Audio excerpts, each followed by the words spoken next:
Come with me. We're gonna see a Komichi Libro artifact in his natural habitat. Shh.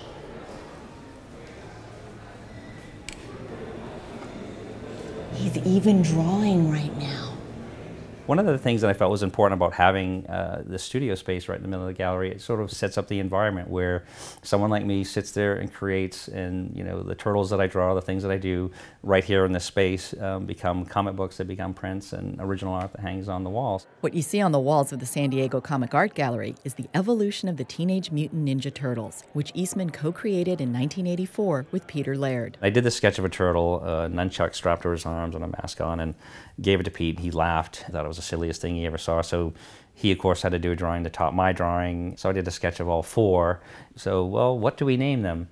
Well, if it's an idea as absurd as Teenage Mutant Ninja Turtles, Doug, Bob, Steve doesn't really work. And I just blurted out, how about after some of my favorite Renaissance painters? I'm Leonardo. I'm Michelangelo. Donatello. I'm Raphael. Yeah, all the good ones, and He was like, that's it, we have to call him that. Harry Katz curated the exhibit and was thrilled that Eastman kept just about everything relating to the turtles. You can see where the turtles came from, where this sort of cultural phenomenon came from.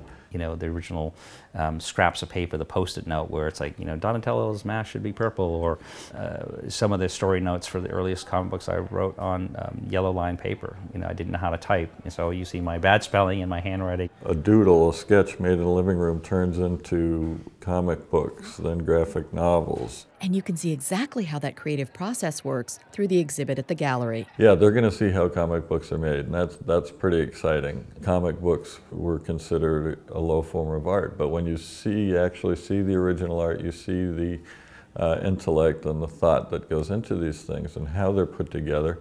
I think it gives you a much better appreciation of how much they mean to us and how much effort goes into making really a popular and commercially viable book. And IDW should know. It publishes the Teenage Mutant Ninja Turtle books, and the Comic Art Gallery that opened last night has been a long-term project of the company's founder and CEO, Ted Adams. So we started IDW in 1999, so we've been in San Diego for 16 years, and we've had great success here and been able to grow our business. We have over 50 employees now in the city of San Diego. And what we wanted to do was be able to give back to that community. And we really thought that since San Diego is so identified with comics because of Comic-Con, that there was a chance here to essentially have a little bit of a Comic-Con year-round.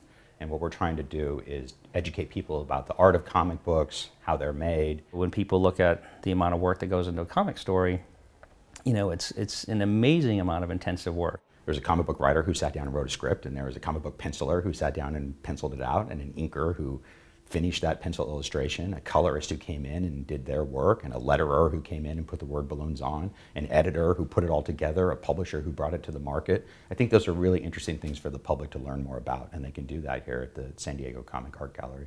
They can also enjoy the lending library and discover who the fifth turtle was. Yeah, she was created specifically for the next Turtles: The Next Mutation, a live-action TV series. It's all at the San Diego Comic Art Gallery at Liberty Station. Beth Accomando, KPBS News.